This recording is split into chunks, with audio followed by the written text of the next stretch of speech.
your flesh and blood.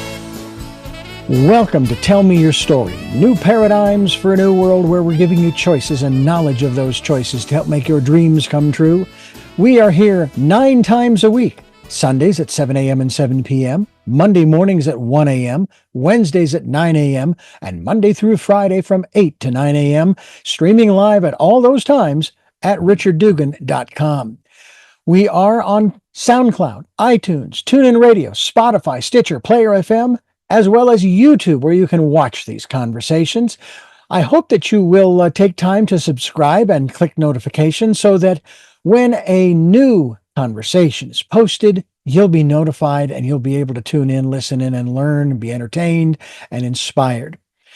A reminder that Choices, which is my book, 5 Steps for Life, it's available on Amazon.com in paperback, hardcover, and Kindle with Audible, soon to be released. We also ask that if you can support the work that we are doing financially, we do have a PayPal account. It is there for your security as well as ours. And when they ask for an email address to whom you're sending, please go to richard@richarddugan.com. That's the email address. If you go to richarddugan.com, there is also a link directly to PayPal so that you can send us whatever support you can. And we thank you to those who have helped and to those who will help. We also ask that you take time during this decade of perfect vision, the 2020s, to go within to that quiet, peaceful, calm, still place and listen to that still, small voice. And with that, we now take you to our very special interview and guest here on Tell Me Your Story. Ladies and gentlemen, welcome to Tell Me Your Story. I am Reverend Dr. D. Richard Dugan, and my very special guest has a wonderful story to tell, Doug Johnston. Now, I've already shared with Doug the connections with my very best friend, Doug Jones. If your middle name, Doug, starts with an R, I will be absolutely shocked. For those of you watching on television, who are watching the YouTube, you can see my best friend, Doug, had red hair and so forth. His middle name was Ray. I used to really piss him off when I would say Douglas Raymond Jones. It's not Raymond, it's Ray. It's great to have you with us to talk about your latest work, Choosing Emotions, which is rather interesting in this time in which we live. Thinking with your head and acting with your heart. Great to have you with us. Great to be here, Rich. Richard, I beg your pardon. I've listened to several of your podcasts. I feel like I'm in friendly territory. I love what you're doing. Well, thank you very much. And you are absolutely in friendly territory. I even had a conversation not too long ago with a gentleman. We were probably politically slightly down opposite sides from the middle, but we had one of the greatest conversations, and I learned something from this guy. We were talking about his book and so forth, and that's kind of where we want to come from with all of these conversations. So thank you so much. Now, before we jump in here, I'm going to give folks the website that you have that I want to send people to, that we will also be linked to. And it just so happens, ladies and gentlemen, it's so easy to remember because it's the title of the book. ChoosingEmotions.com. That's ChoosingEmotions.com, which is interesting because it's sort of kind of connected with my book, Choices, 5 Steps for Life. Let's talk a little bit about this concept because a lot of folks, they think that sometimes the emotions that we have as human beings, they can kind of lead us astray because we can get stuck in them, you know? I was sharing with you a conversation I was having just the other day, and if I hadn't had my wife next to me to sort of keep me grounded a little bit, I probably would have gone off with agitation and aggravation and so forth and so on, and probably would have ended a process that I'm actually very excited to be in. So let's talk a little bit about this. Why are we choosing emotions when they can get us into so much trouble? Wonderful question. I'm going to start with a quote that has been assumed by several psychologists, and that about emotions. And the quote is a funny one. It is, emotions are like children. You don't want them driving the car, but you can't stuff them in the trunk either. And several people have claimed that one, a few psychologists of note, but it's probably a pretty good starting point. So this book began 10 years ago. I have a long business career in researching companies, in due diligence. I helped to start a big company in Beverly Hills. But I was having dinner with my daughter, then in 8th grade, and we created a game, Richard, which we called College Bowl, which was, instead of my simply giving her an allowance, which she really expected, I decided to make her earn it. So I would bring a stack of $2 bills from the bank and a list of up to 100 questions. It could be about geography, music, history, art, you name it. And each time she got a right answer, I would give her a $2 bill. And that way she could earn more than the standard allowance that she'd been earning. And it became a big hit between us.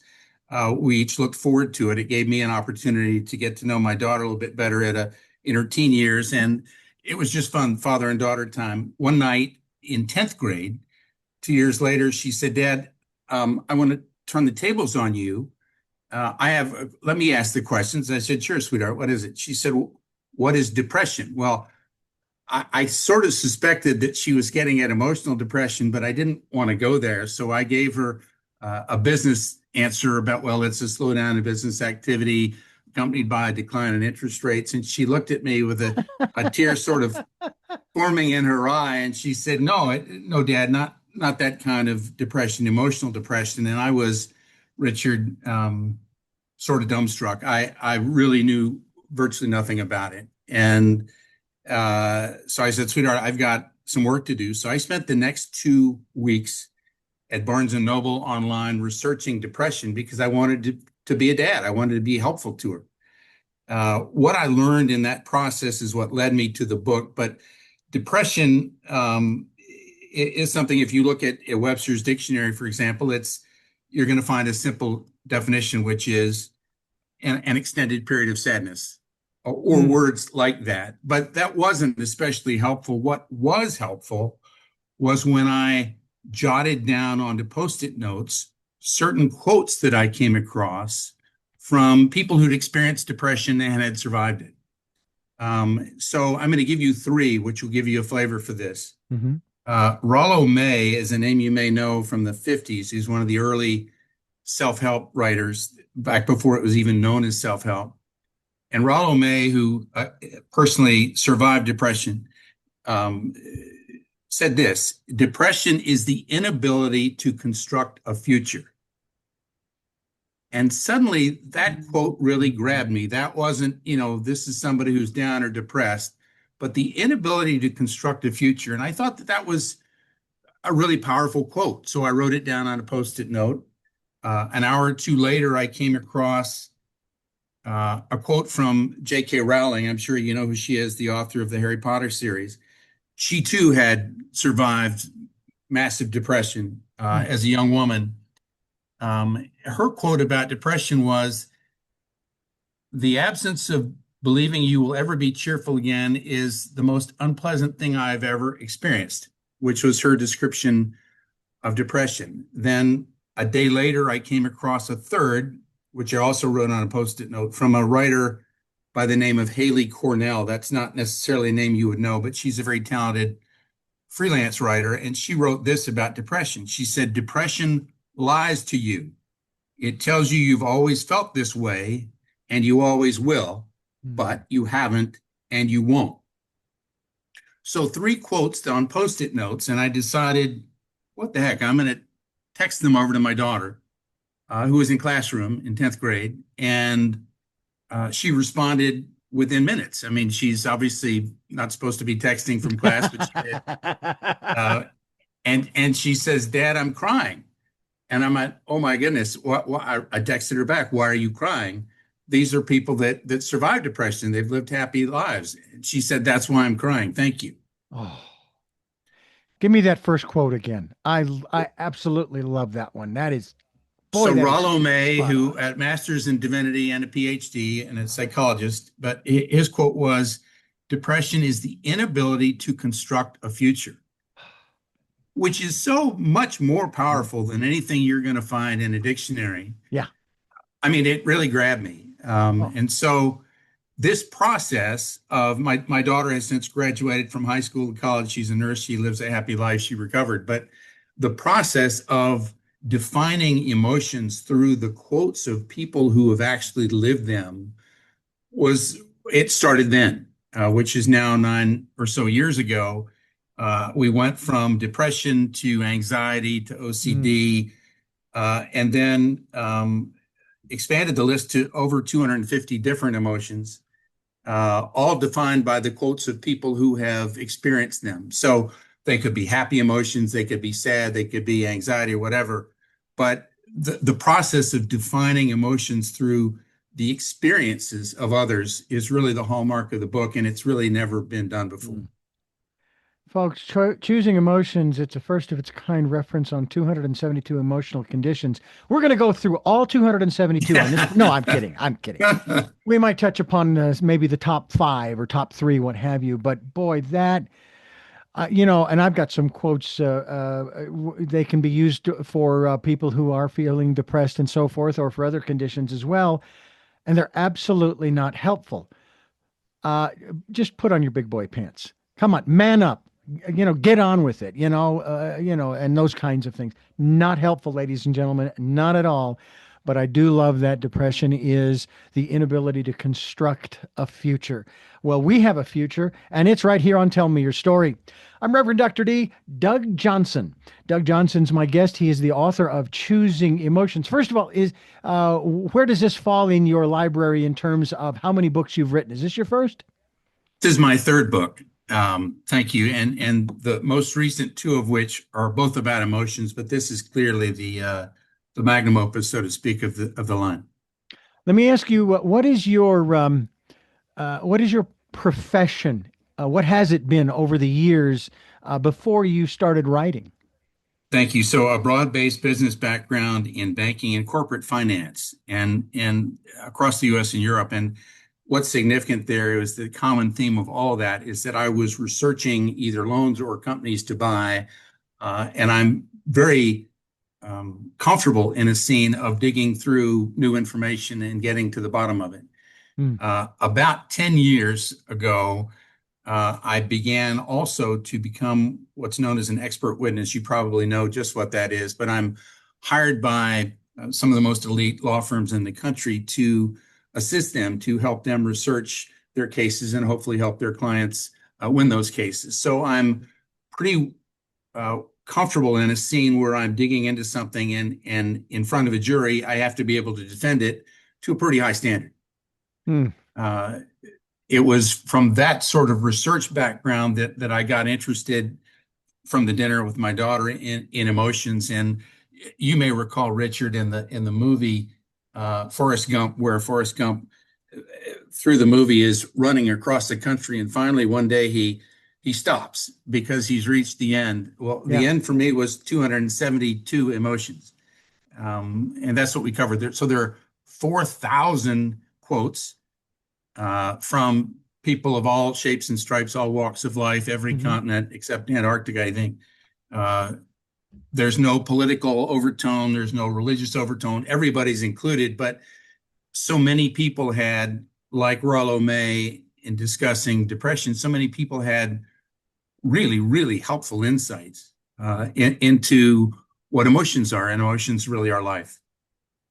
And these are life insights from the street to the stratosphere, ladies and gentlemen. And we certainly hope you'll get yourself a copy of Choosing Emotions, Thinking with Your Head and Acting with Your Heart, which makes a lot of sense. Emotion. And that's what it's all about when you're in your emotions. That's the action thing. I was listening to this one gal who has this phrase when she gets stuck. I guess that was the best way to phrase it. And I'm hoping I can paraphrase it correctly. Something along the lines of something along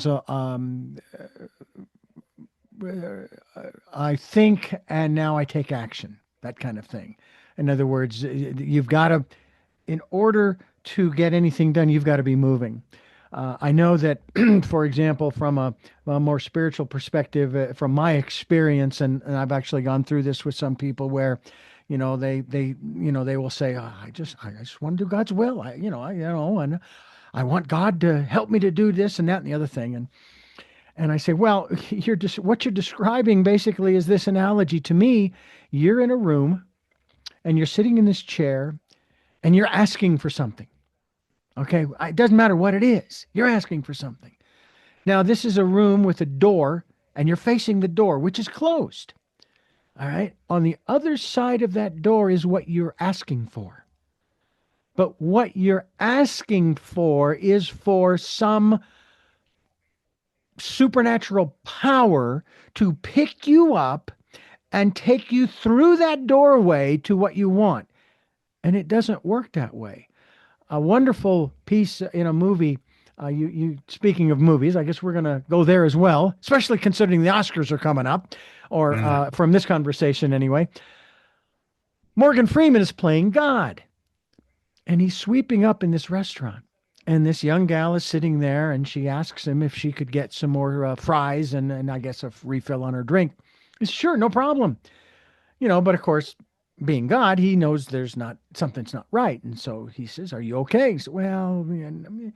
So they get into this short little conversation about how she's looking for this and that and the other thing. And I wish I could remember the exact script, but nonetheless, I'll paraphrase. He says, do you think that when people pray for love in their life, that God gives them love in their life? Do you think that when people pray for courage, God gives them courage? And do you think that when people pray for patience, God gives them patience? No. When people pray for love, God gives them the opportunity to find love in their lives. And when people pray for courage, God gives them the opportunity to be courageous. And when they pray for patience, he gives them the opportunity to be patient, which means we have to do the work. And as I've often said, we're not puppets on a string being manipulated by forces we do not understand. However, when you talk about choosing emotions, the title of your book, and these 272 emotions, sometimes people feel like they're being controlled by their emotions. What is your perspective on that? Are these, and again, going back to my book, Choices, are these choices we make to get stuck? Or are we, so to speak, puppets on a string being manipulated by 272 emotions? Thank you. I love the question, and I'm going to answer it with a quote that I came across from Winston Churchill, obviously the Prime Minister of England during World War II, a long time ago. But in 8 words, I think he gave a really good insight into what emotions are. And the quote is this: he was speaking on the radio to the British people as they were being buzz-bombed by the Nazis. His quote is this: fear is a reaction, courage is a decision. And, it's a very, very simple 8 words, and yet it speaks a lot. I think the takeaway is, for me, having spent 9 years on this project,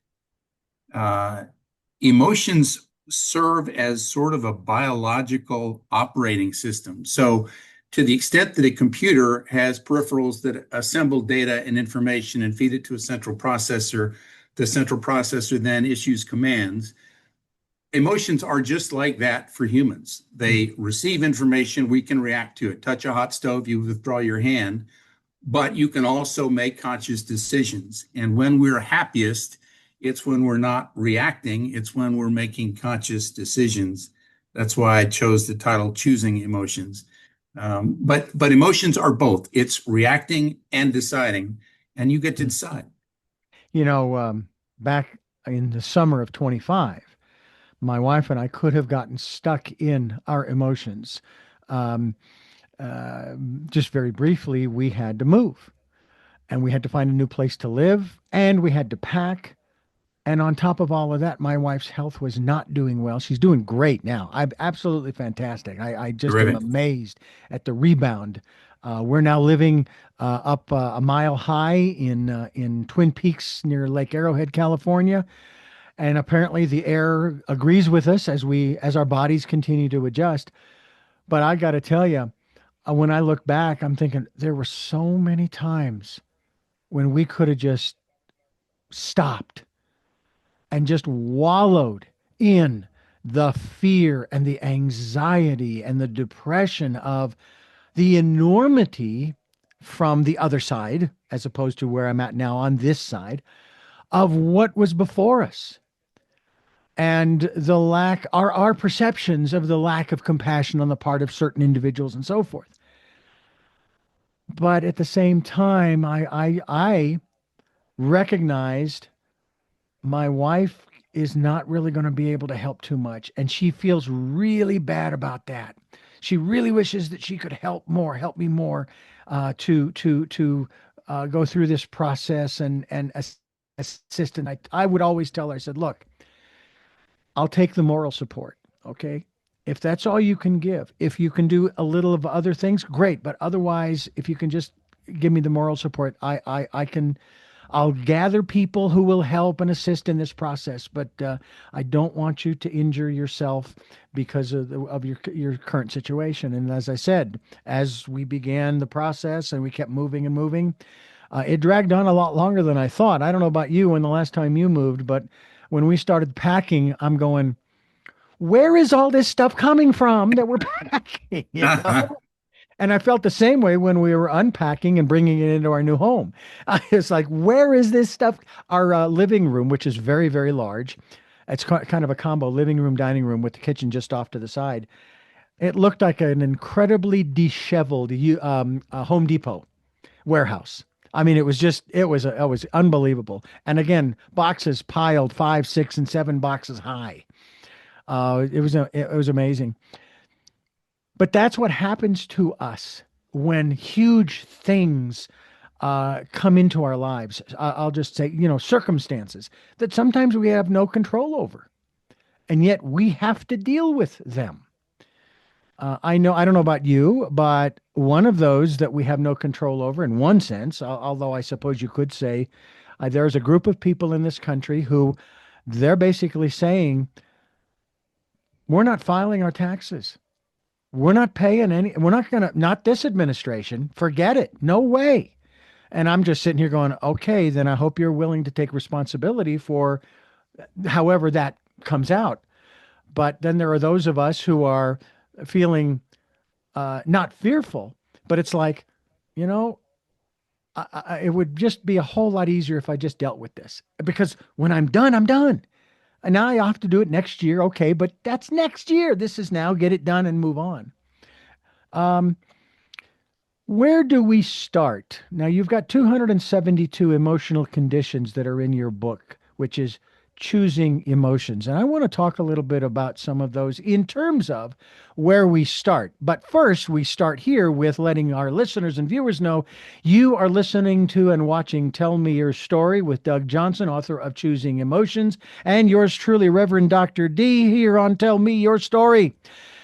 Doug Johnston's my guest, and Doug, let's start with, say, I guess you could say, not necessarily emotional condition number one, but step one when taking a look at these, and where's a good place to start as we begin to choose the emotions that will then propel us into taking the action that we need to take. Love that. Let's take it back about 20 years. Briefly to a book called Emotional Intelligence by Daniel Goleman, a psychologist and New York Times writer. It became a bestseller. And the theme of emotional intelligence is still pretty supreme in psychology these days. It is sort of more from emotional intelligence to emotional coherence to emotional literacy. But sort of the forefront of psychology these days is emotional literacy, that you're going to be happier if you can put words to the emotions that you're experiencing. All right, so let's hold that for a moment. There are 3 things I think that'll be really helpful. The average American today has 3 misperceptions about emotions. It'll just take me a moment to identify them.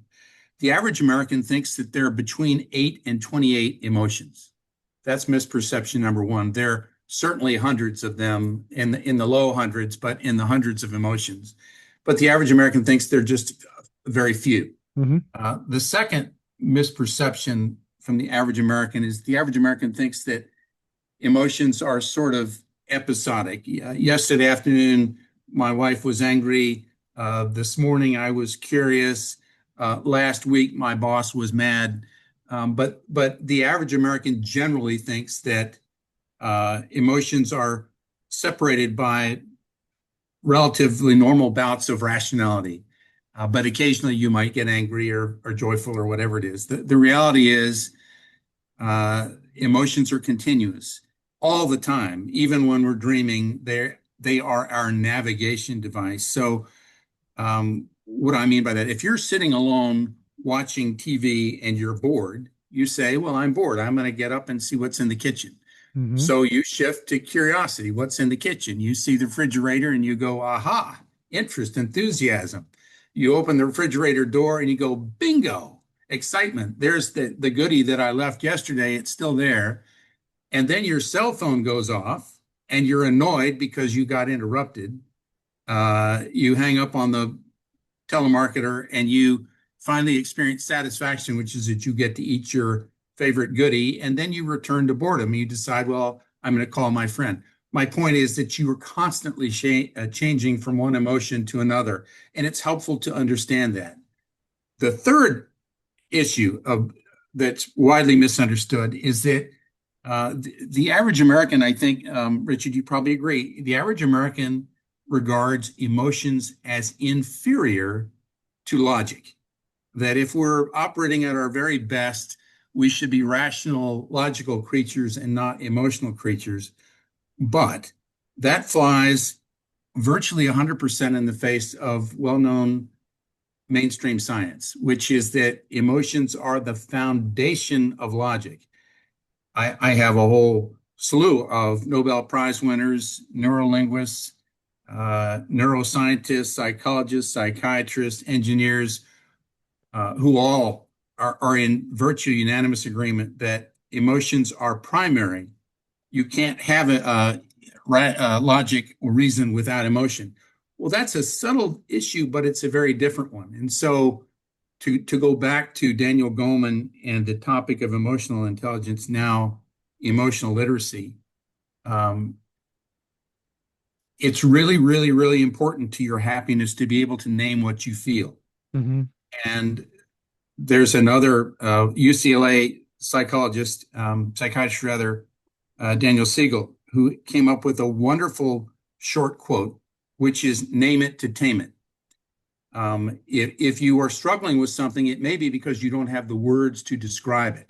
If you are struggling under the misperception that there are only 8 to 28 emotions, you may not have the vocabulary. And the moment you have the vocabulary to address what's really bothering you, you get relief. So the issue, the forefront is emotional literacy. And the rhetorical question is, how can you have emotional literacy without the right words and the right vocabulary? So by expanding emotions from sort of the 8 to 28 emotions to a couple hundred, you can find it's much easier to solve problems. You're not stuck. And I love what you said moments ago about getting unstuck. Getting unstuck in psychology today is often about being able to name what you feel, to put words to it. I like the book and how it's laid out almost like a dictionary. At the beginning, you start out with one of my favorite emotions. Number one on the, and it's in alphabetical order, folks. So it's not like it's the number one, but it's abundance. I never thought of abundance as an emotion. That's interesting. It is. So in 272 different entries, A to Z, as you mentioned, they are both emotions and emotional states. You might not think of dance as an emotion, but it is 100% an emotional state. So there is a gradient between true emotions like greed or happiness or excitement and emotional states like art is an emotional state, dance is an emotional state. In fact, the leading trauma therapists in the world, including Dr. Bessel van der Kolk, who wrote a New York Times perennial bestseller by the name of The Body Keeps the Score, says it's well known in medicine and science that the arts, dance, art, drama, music, all are extremely therapeutic emotional states. The last one, ladies and gentlemen, yes, it does start with a Z, and it's actually it goes right along with abundance. I'll tell you what, if you've got abundance, you're going to have zeal, and that's pretty cool. And of course, what's really nice, of course, with each one of these comes a series of quotes. I only caught the first quote at the beginning there from Susie Orman. Boy, she goes back a number of years. I still remember her going back, I think, I want to say to the 80s or early 90s, and her getting involved with self-help and personal growth and so forth, which, by the way, I think has been, that's how it's kind of shifted in terms of the name. George Carlin had a great routine about self-help. He says, I've never understood going into a bookstore why there's a section called self-help. If it's self-help, what do you need those books for? It's self-help. You help yourself. It's a great line. We're talking with Doug Johnston and choosing emotions, and we'll continue here on Tell Me Your Story. Doug, I didn't want to interrupt you there, but you were about to say something in that regard to what I've just mentioned about self-help. And as I said, I think it's now more considered to be personal growth or transformational healing, maybe that kind of thing. Talk to us about I would add self-guided. Oh, I like it.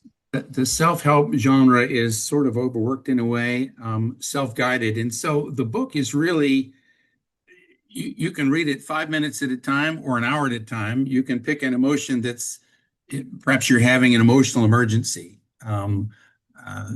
Perhaps you're wondering how to phrase a request of your boss. Maybe you're trying to look for language that might relate well to a teenager, for example. I've certainly been in those in those shoes.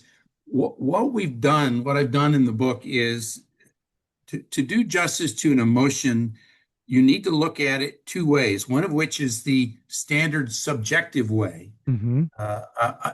Any dictionary you picked up, Webster's or Oxford, defines things objectively, what it looks like to somebody else. But emotions are subjective states. Mm-hmm. It's the way you feel about it, right? So the classic example would be you could look across the room and see somebody sitting quietly with their fingers clasped, not speaking to anybody, and you could say subjectively, that person is calm. But in that person's world, they might be just boiling mad. So that's the subjectiveness of how you feel as opposed to the objectiveness of how you look. So the book is set up to help you identify the voice in your head of what you're really experiencing. For example, another example, you might say objectively, that person is constrained. He's either physically constrained by shackles, for example, a prisoner, or he's emotionally constrained because his boss told him, you do that again and you're fired. All right. That would be the subjective assessment of constrained. But if you're that person, the thoughts going through your head are, I don't have any wiggle room here. Mm-hmm. So constrained is how it looks subjectively, objectively rather. Subjectively is, I don't have any wiggle room.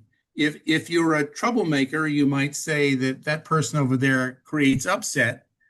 But in that person's world, it is, I like to rock the boat.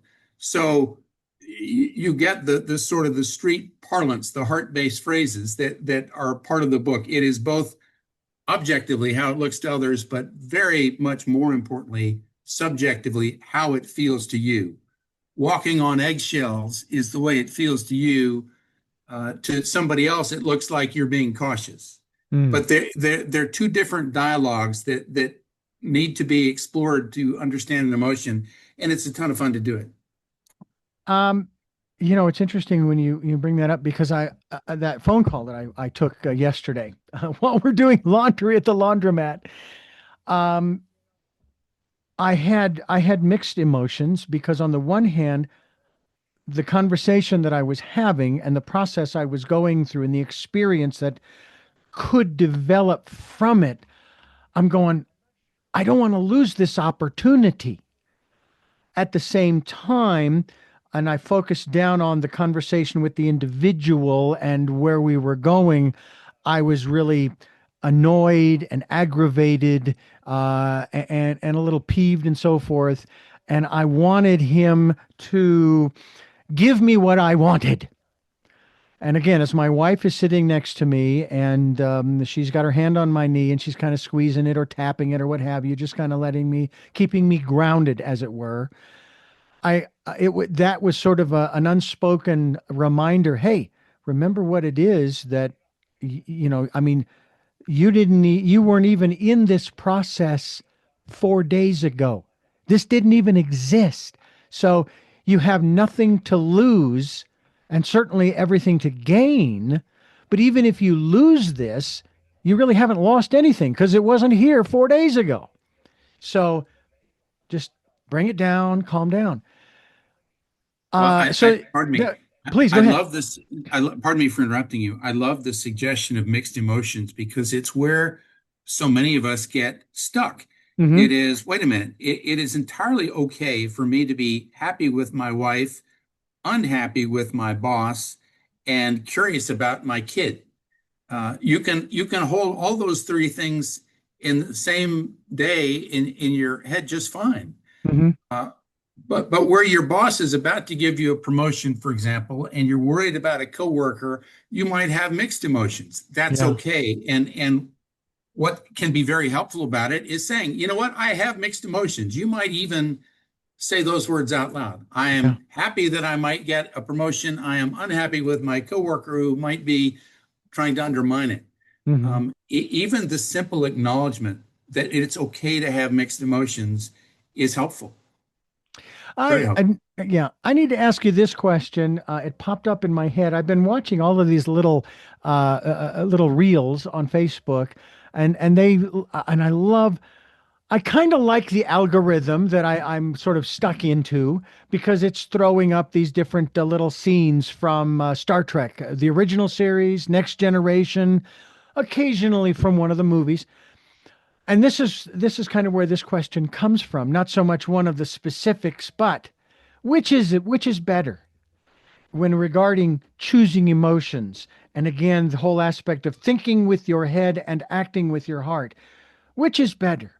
To go ahead and have these experiences as the human being, or to avoid all of this BS and just be the purebred Vulcan who has no emotions? I am so thrilled with that question. I was thinking about the exact same thing this morning. So, going back to the original Star Trek series with William Shatner as Captain Kirk and Leonard Yeah. Nimoy as Mr. Spock, there's that wonderful um, uh, duality Mhm. of Spock being the total pure logician, right? You humans bother me because you're so emotional, and yet look who is the captain of the ship. It's William Shatner, who is very emotional. And I think, interestingly enough, the virtual unanimity among science, engineers, linguists, Nobel laureates, and the like, is that emotions are what being human is all about. Embrace them. And so, uh, the subtitle of the book is really make friends with your emotions. Mhm. You shouldn't be defensive about them. They represent a warning system. They represent the source of your greatest joys. But if we embrace and be friends with our emotions, we're going to live happier lives. Yeah. I loved the computer analogy that you used earlier. I was talking with my father, my late father, who passed on a couple of years ago, and I started building computers from the ground up in 1994. And I would buy one of these cases, mid-size or tall, and then I would get the motherboard and all of the peripherals, and I'd put it all together.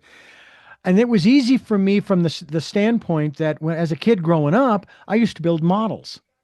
And I looked at a computer and all its parts going, it's just a model that works, that does something more than just hangs from the ceiling and blocks the light in the bedroom.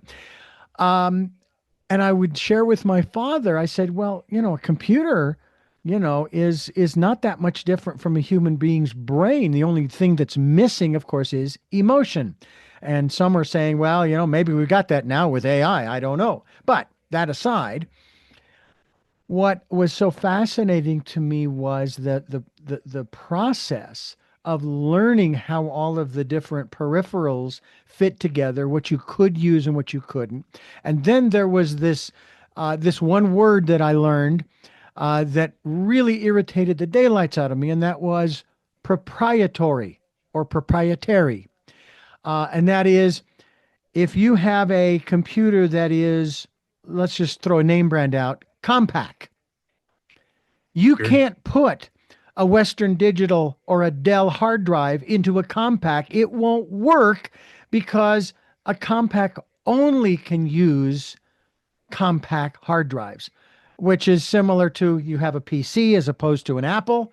You can put the same hard drive into a PC or an Apple. At least there is some connectivity in that regard. There is some shared, if you will, proprietary aspects to it.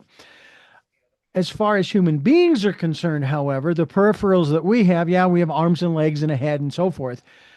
But when we start talking about the head and the heart, which they say it's the longest 12 inches in the universe. All right, I've heard that. You've heard that? I'm sure that I between the have. head and It's a the heart, beautiful phrase. yeah, it's the longest 12 inches in the universe. Your book, is that something that can facilitate bridging that 12 inches and maybe share with us from your perspective why that is? I mean, you've sort of alluded to it already throughout the program, but why that is so important to bridge that gap, that 12 inches. I'm so thrilled with your question, and I'm going to answer it. Obviously, you've seen the book on the cover of which is a brain connecting by electrical plugs with a heart. Yeah. If you go back 3,000 years in human history, the common thread across many different civilizations, the Greeks, the Egyptians, the ancient Chinese, virtually every civilization has realized that the head and the heart each have their own domain, and they work best when they work in harmony. All right. So I'm going to give you yes, to answer your question, the book is very much focused on harmonizing your head and your heart because they each have slightly different domains, but they have to work together for us to be happy. So I'm going to give you an example from the book of where the head sort of rules and where the heart sort of rules. So the head would sort of rule in the area of, number one, facts, thoughts, and knowledge. And the heart would generally rule in the realm of love, emotions, and feelings. Okay. Next, the head is sort of in charge of aggregating the functions of the body. The heart has traditionally been noted as the seat of the soul. If you were to look at Oxford Dictionary, it would say the heart is regarded as the seat of the soul. The head is typically associated with science. The heart is associated with conscience. An interesting but subtle difference there. The head is traditionally associated with intellect. The heart is associated with intuition. The head is associated with presence, physical facts. The heart is generally associated with transcendence, that there might be a spiritual entity, which I certainly am of that persuasion. The head is in charge generally of words, while the heart is in charge of poetry. The head is generally associated with belief, and the heart is generally associated with the world of faith.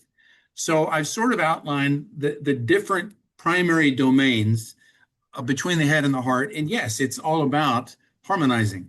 If you want to live a happy life, if you want to live with a clean conscience and be powerful as a being, you're going to be happiest when your head and your heart are in coherence. Okay.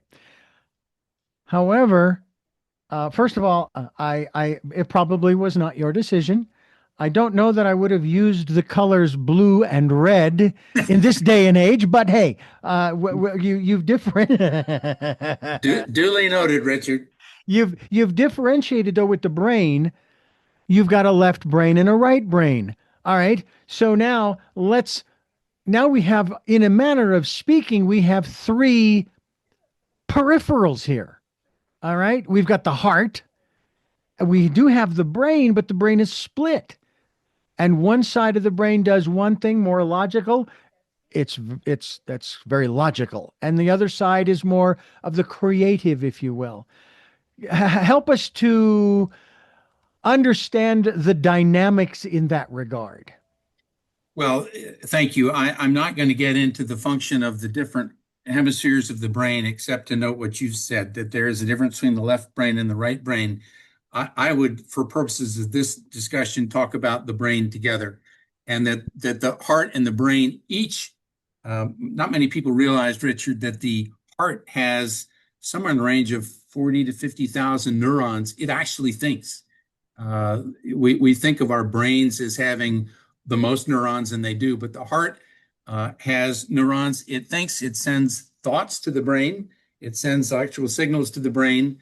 And interestingly enough, and you may have encountered this in one of your other guests, the electromagnetic field around the heart is many times more powerful than the electromagnetic field around the brain. So the specifics, assignments of which is responsible for which, I think science is still a ways away from that, but they need to work together, and that's really the point of the book. You know, it's fascinating because I've had on my program Greg Braden, who talked about the fact that the heart is not just a muscle that pumps the blood through the body. The heart is more than that, and it has been defined. I think he did define this. It's the seat of emotion. That's where the emotion sort of comes from, and also the whole, again, the spiritual aspect, if you will. And I don't know how accurate that is, but nonetheless, I found that fascinating. Thank you. I'm aware of Greg's work. I've followed him for decades.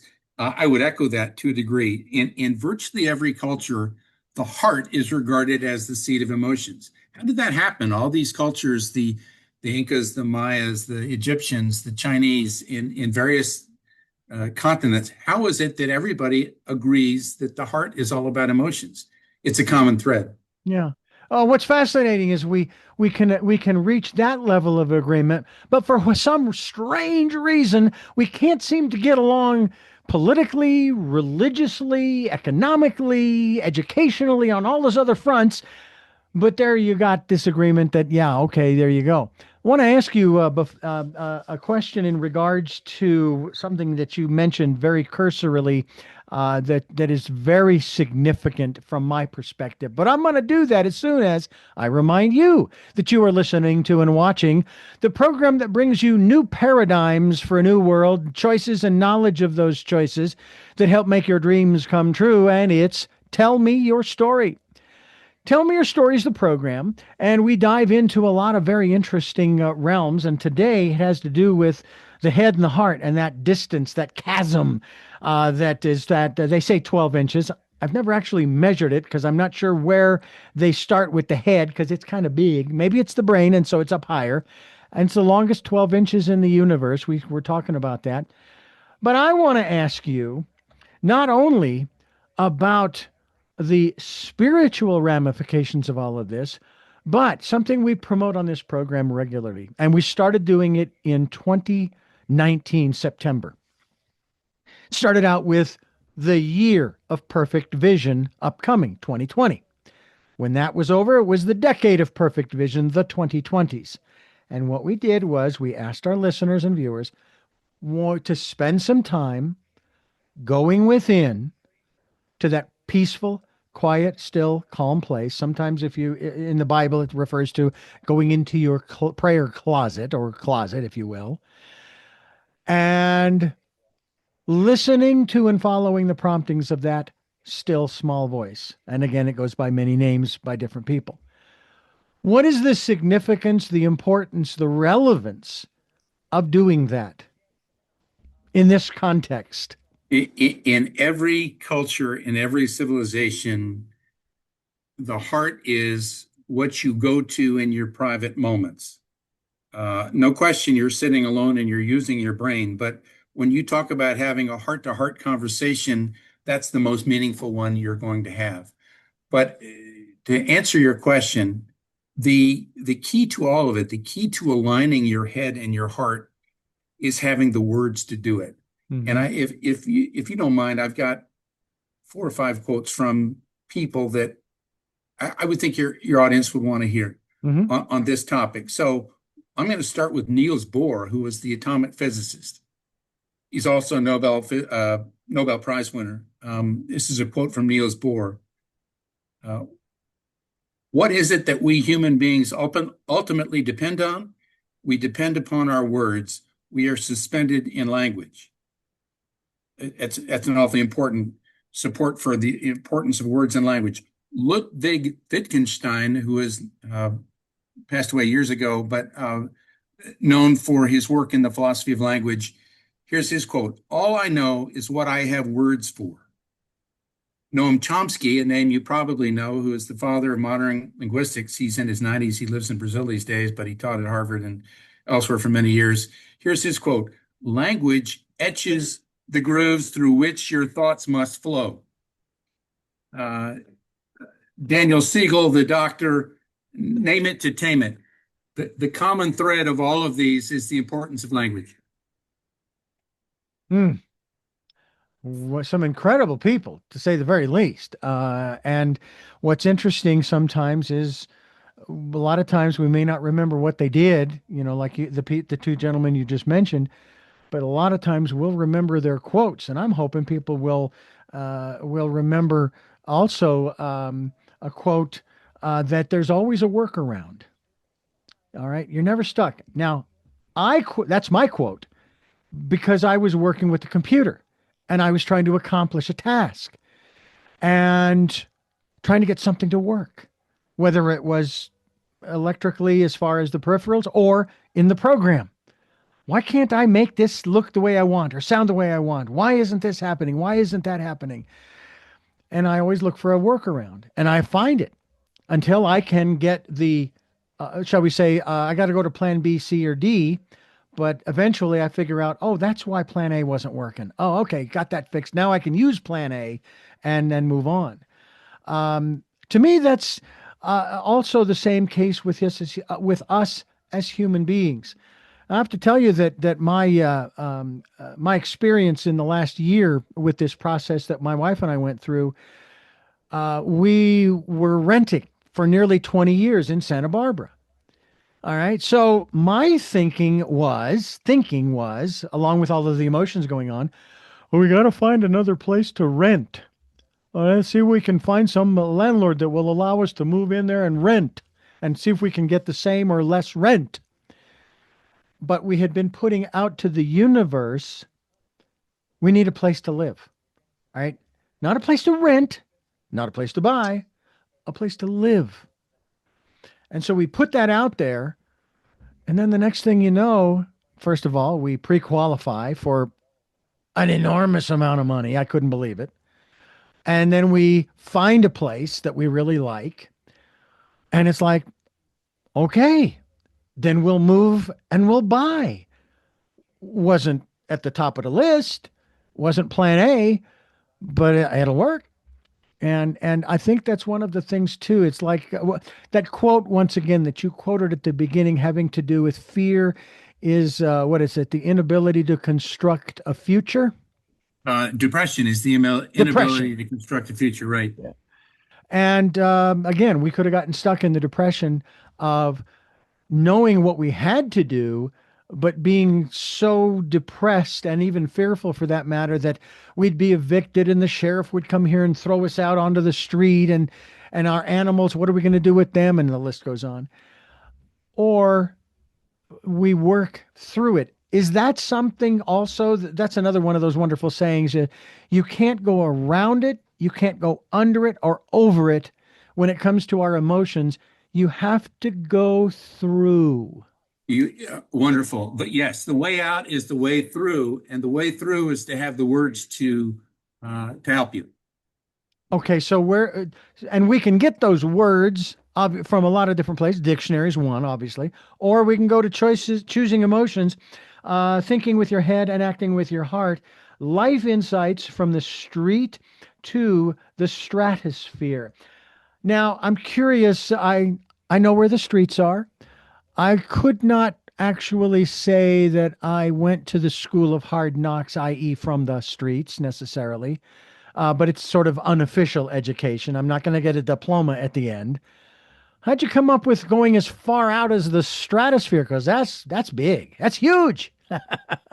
Uh, I love that question too. So, for example, going back to the depression quote from Haley Cornell, Haley Cornell is just a brilliant freelance writer. Mhm. She's not won any Nobel Prizes, for example, but the clarity of her thought from the street, which is that depression lies to you. It tells you you've always felt this way, but you haven't, and you won't. Um, I added quite a lot in this book of wisdom from the street. So Mhm. if we can go from the smart guy at the corner store who gave you an insight and take that up to the Nobel Prize laureates, the sources for these quotes and observations are from all walks of life. Mm. Now, I'm a firm believer in being guided by the universe. I opened your book, all right? And on one side, there is, I believe, ah, okay. On the left side, the left page, it's redemption. But the one that really caught my eye was one that is, as I've defined it, we feel it, we say it, but it's a wasted, useless word and emotion because it's basically saying, if only I could go back in time and I could make a different decision, things would be so much different. Well, yes, they would, but you wouldn't be who you are in the present moment. And that word is regret. Um, but we still feel it. As much as I'd like to say intellectually, no, I don't believe in regrets because I can't change the past. And even if I could, then I've changed who I am in the present moment. And it just doesn't work that way. Now, I've heard it said that we might be able to go into the future, but yeah, who knows? What you're thinking, especially in regards to regret, because again, maybe you've got a different sort of perspective and observation on the word regret, the emotion of regret, and what we're saying to ourselves when we regret. Love the question. So regret is, obviously not the world's most happy emotion. But basically, it causes us to look backwards, and you can't change the past. Hmm. So it robs you of the future. If you're dwelling on the past every day, you're really robbing yourself of your future. There are a number of prominent thinkers, including Eckhart Tolle. I'm sure you know who he is. Hmm. The power of now. Every day, every moment, you're building your future life. Why would you want to dwell constantly in the past? Yeah, something unhappy happened, something that you wish hadn't developed, but dwelling on that keeps you from building the future. And I think I draw a lot of comfort and encouragement from Eckhart Tolle and others who have properly dwelled on the importance of living in the now and facing the future and not getting stuck in the past. Mm. Yeah, I have a good friend. I mean, Eckhart Tolle in The Power of Now, but I also have a friend. His name is Billy Mandarino. He's been on this program. He's from Santa Barbara. He actually lives there with his family. And he has a book out that refers to the being in the now and also refers to himself. So his reference to himself and the title of his book are the same, one and the same. The Nowist. The Nowist. And he has really been instrumental in helping my wife and I to stay focused, especially during the last year. And in terms of and our attorney, the attorney that we solicited, who basically said, "Do not focus on the past, i.e., where we were currently living, the landlord, that whole scenario. Okay, don't even think about that," which is kind of weird, don't think about the elephant in the room. But then he went on to say, stay focused on packing and moving into your new home. Don't think about anything else but packing and moving into your new home because the rest of that's inconsequential. It'll take care of itself. Once you're out, they won't care. And I think that sometimes we tend to get stuck in that whole past and the regret and so forth. One final element I'd like to touch upon, since it came up, it has a little bit of baggage tied to it, the word, for some.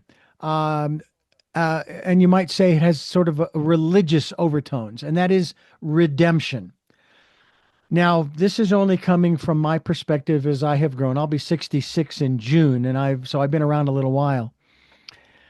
I'm not a real fan of a particular word in the song Amazing Grace. I have a hard time with it because uh, it's like what you are sharing with us, choosing emotions, all right?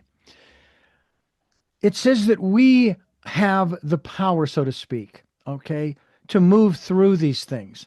Now that I'm not ignoring the potentiality of divine intervention, mind you, but to refer to ourselves as wretches, I can't do that. I think about what Jesus said about how be perfect, even as your Father in heaven is perfect. And without going into this too far, my understanding of what he meant by the word perfect was not to be good or right. It was just to be, and to use that word now, to be in the now, to be right here, right now, not in the past, not in the future, but just to be who you were created to be. Um, this concept of redemption. Now you have that classified as an emotion, right? So talk to us I a little bit do, about that. and it is not an obvious emotion. It is more of an emotional state, but I do think it's an emotion. Hmm. So, as brief background, and to be clear, this is not a religious book at all. There Right. are No, no. I roughly 40 different religions represented in its 376 pages. The Wow. issue of redemption is not just Christian, because Christians think of Christ the Redeemer, but it goes back to the Old Testament, to Isaiah, to Lamentations, and so forth. Redemption involves, critically, one of my favorite quotes in the whole book Hmm. from a preacher, by the way. His name is Todd Stocker. A change of heart changes everything. And there we are. We're back to heart again. Redemption is about a change of heart. Yeah. It doesn't say you changed your mind, because that could be temporary. A change of heart is a more permanent reassessment of your life and what you intend to do. Hmm. And I really admire Todd Stocker's quote, a change of heart changes everything. And I think that's really the core of redemption. Mm. I don't know if you are much into watching much television, but we were watching the Grammys, and I have an enormous amount of respect for and appreciation for the work and as well as the life transformation of Jelly Roll and the things that he said up on that stage. That basically he was saying, "Look, I did it. All right, so can you. All right, this life change is for everyone. It doesn't matter where you come from or how you were raised or how much money you have or any of that other stuff, because that's all that is." And I just have so much admiration for that man and what he has accomplished, as well as the fact that the guy's going to live a lot longer now that he's gotten rid of probably the equivalent of a large child. You know, he's lost a lot of weight. And again, it's not about fat shaming. No, it's about we'd like to see you around a little bit longer, but your body cannot carry that much weight for that extended period of time, you know? And he let it go. He let it go. And so I'm proud of him for doing that, and for the words that he has in his lyrics, to encourage people, to let people know. I think one of my favorites is I think it's entitled "I Am Not Okay." And what's so nice about that is he's saying, "I'm not okay." And you know what? That's okay. But I'm telling you, I'm not okay. I'm not hiding it anymore. And that's one of the things too. I think that you have all of these different emotions, and we classify them as positive or negative. You're not classifying them that way. We do that internally. Abundance, oh, positive. Regret, negative. They're just emotions. It's like the stars in the sky. There are no bad stars or good stars. There are just stars, right? Beautifully said. Make friends with all of your emotions. There's a wonderful quote in the book um, about the importance of humor sometimes when you're addressing a negative emotion. And the quote is, if you uh, if you can laugh at an emotion, it does not control you. And that's a powerful thought. Oh. If you can laugh at an emotion, it does not control you. Mm. Um, you may want to reflect on that once or twice, but it's a very powerful thought. Oh, absolutely. Matter of fact, there's a more metaphysical perspective on the human body and the organs in terms of their effect, if you will, on emotion. And there's the liver and the gallbladder. And supposedly they are sort of the seat of anger and frustration and so forth. Well, I had my gallbladder removed back in 2021, and I had an infected gallbladder with a big old gallstone the size of a golf ball. And I tracked this, I didn't do it intentionally, but I remember it. And I'll use the example of spilling a glass of milk. I would spill a glass of milk pre operation and so forth. And then I might clean it up. After it was, and that's not to say that I don't get angry anymore, but it doesn't last as long. Now, whether that has anything to do with the lack of a gallbladder anymore or not, I've come to understand that it goes back to my old saying about there always being a workaround. If something breaks, we can either get some glue or whatever. I love, what is it? There's this wonderful Chinese art where you take a broken pot or what have you, or maybe a cup or a tea kettle or something, ceramic, and you glue it together with this gold adhesive of some sort, and it shows up on the outside. And in a way, that's kind of what our emotions do to us, if you will. And we need to find that metaphysical or, if you will, gold adhesive or paint that shows that, yeah, I've got cracks, but I'm okay. And I'm still in one piece. But I'm okay. It's stepping back from yourself. Yeah. So, that the wisdom of the ages says that when you're experiencing misemotion, whether it's grief or regret or anger or frustration or anything like that, if you just literally physically take a step back and say aloud, I'm getting angry. I'm feeling frustrated. Mhm. Suddenly you're not in it, you're looking at it. Yeah. And you're looking at it objectively. And that is the crux of the problem. By taking a step back and looking at it instead of being it, Yeah. you'll get the upper hand. And one final thing. You see this all the time in interviews, maybe award shows. They're up there, they're talking, they're conversing, they're answering questions, and then all of a sudden they get real emotional. Oh, I'm sorry. Excuse me. I'm so sorry. But you never hear them apologize for laughing, for having a good time, if you will. Who apologizes for that? So I say, allow yourself to feel the emotions. They're okay, whatever they are. It's what you do with them, the action part, that's a whole other thing. But it's who and what we are. So don't apologize for crying, for feeling sad. It's okay. It really is.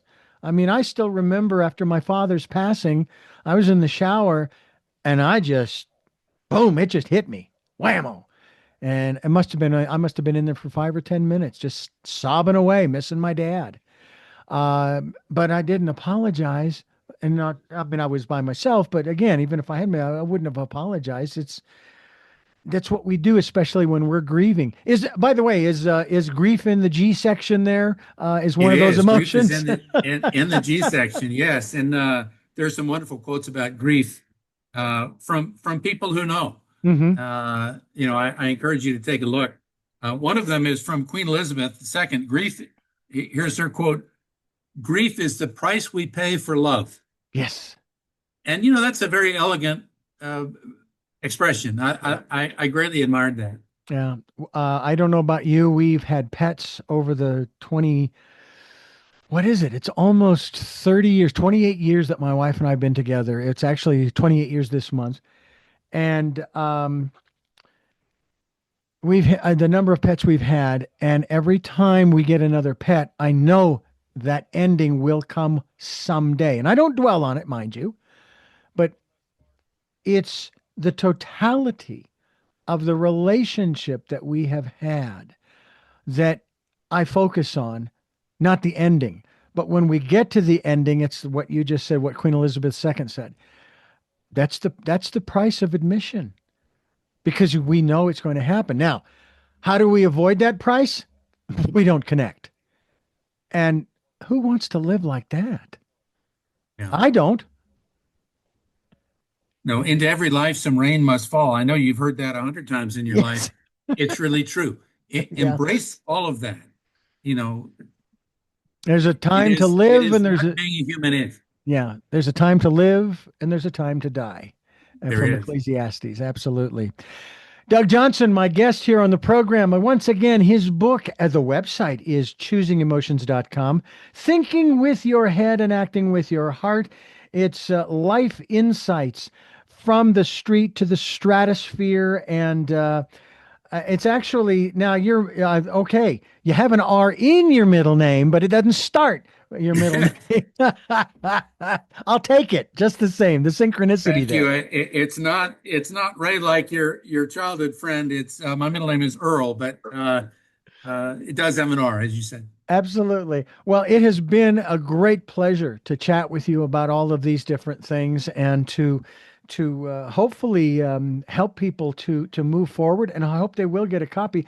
I was going to ask you if this is in audible form, but I'm not sure how this would work, because you don't necessarily. This is not a book you read from cover to cover.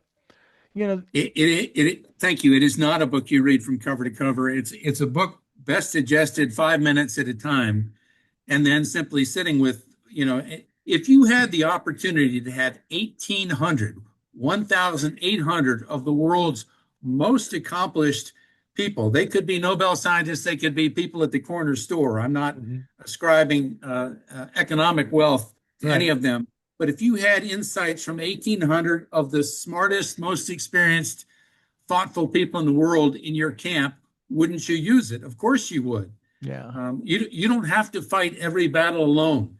Hearing what Winston Churchill said, or somebody much less prominent, Haley Cornell, said, will be equally moving to you as you address an emotion. So, why not have 1,800 experts at your command, which is what the book does. Yeah. Now, I'm curious, how long have you been collecting these quotes? If I may, one other story. 9 years is the answer to that. So about 2 years ago, the process of quotes and collation of them involved many Post-it notes. And you can appreciate that as I might be driving along and heard a quote or found a quote, I would put it on a Post-it note. I literally had hundreds of Post-it notes on my office walls when the landlord of the building stopped by, and she took a look and she thought I might be in some distress. You recall the movie with Russell Crowe and called A Beautiful Mind, where he's the mad Princeton professor. And I realized that she was really wondering. And I said, no, I'm writing a book, please hear it. So we had a good laugh about that, but it took a long time, 9 years. Well, I need to introduce you to, or have you go to another gentleman's website. His name is Dennis Henson, and he wrote a book called Real Impact, Daily Inspiration. We did a 53 part series last year, once a week, on his book. He had 33 stories, and in it, he also has several different sections, and one of them is a whole section on the quotes that he has been collecting for 50 years, since 1975. I think you and he would have a great time. I would love to hear dueling quotes. What a great conversation. I will track him down. Dennis Henson, is that his name? Dennis Henson. As a matter of fact, you can track him down through the website, Real impactbook.com. His not only his email address, his phone number is there, and you can call him. He'll take the call. We're doing a series this year, 2026, called Body of Health. Also, information he has collected over the last few years, and actually, I guess it's now 8 years, since he suffered from a number of strokes. Now, he's doing great now, and his health is fantastic. But I did not want our relationship to end on just that one volume. He's got two other volumes of real impact coming out. They're inspirational stories. Volumes 2 and 3, they're not out yet. So we're doing that this year, and I wanted to continue that relationship with him. Well, So thank you for please, that. I'll track him down. I'd love to meet him. let him know I sent you, and yeah, you guys can compare quotes. Thank you. Will do. Thank you so much for being a part of what we're trying to do here to make a difference in the world, change the world for the better for everyone. This has been great, and love to have you back again. Would love to join you again. This has been a blast for me, Richard. Thanks for having me.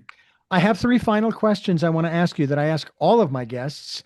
Sure. And before I do, though, I want to thank you for listening to and watching Tell Me Your Story.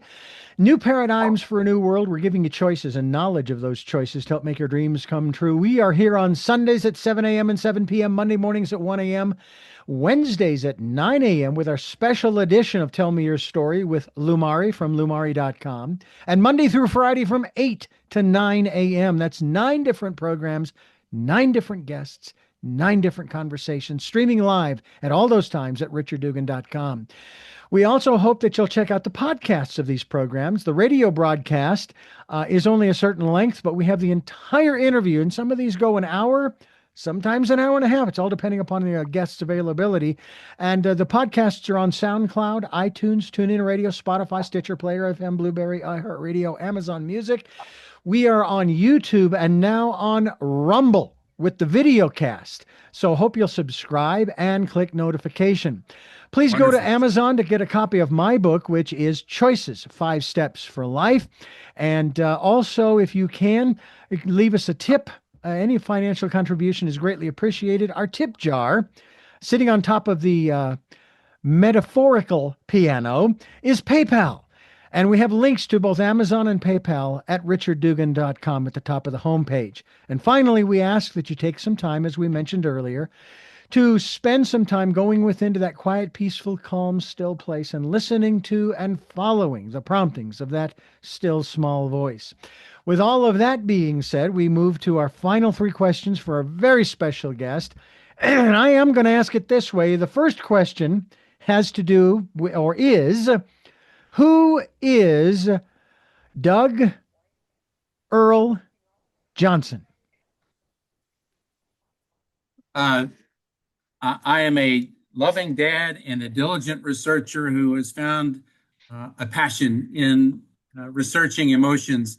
The book has almost accidentally, Richard, become the most comprehensive consumer referencing book on emotions in the world. That's a mouthful. It's not what I set out to do, but it's what I did. And it's been a real joy. What gets you up in the morning? I love my life. I love research. And I have a wonderful relationship with my daughter, which lights me up. Oh, and by the way, will you please send her our best and congratulations on what she spurred you to research. I just am so impressed with that 10-year-old. I know she's older than that, but that is so very cool.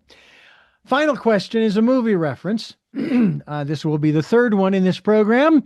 And it has to do with 3 guys that are on horseback, and Mitch asks his 2 buddies, I ask you, what was your best day? What was my best day? I love that question. So about 8 years ago, I started a process of speaking to advanced placement high school students across LA, part of a group called Youth Business Alliance. And I was one of the guest speakers who spoke to groups of 15 or 20, mostly Hispanic kids who were exceptional students, but whose families had never gone to college. And I advised them about how scholarships were available to go to major universities if they simply had the grades. Well, they had never heard of that. A year later, I went back to one of my many schools in South Pasadena, and a boy walked up to me. He said, "Mr. Johnston, do you remember me?" And I said, "I should, but I'm sorry, I don't." Uh, he said, "Well, let me walk you to your car." And I said, "Okay." And he said, "So a year ago, you explained to me that if I had good enough grades, I could go to any college I wanted." And I said, "Yes." And he pulls out a full academic scholarship at Harvard. Wow. Which he showed me. He said, "Mr. Johnston, I would never, ever have applied to Harvard in my whole life except for the afternoon you took to tell me about it." Wow. Incredible. The best day Well, of my life. Doug, thank you so much for being a part of the work we're doing here. And we look forward to having you back again to talk more about this. I think this would be extraordinary. Again, I thank you for listening to and watching Tell Me Your Story. And until our next broadcast, podcast, videocast, love to love. Jeanette, I'm still listening. Dad, continue to be happy because I am. Smokey, I'll see you on the other side. Mike, thanks for being in my life and letting me be in yours. And to my dear friend Zorro, aho, aho.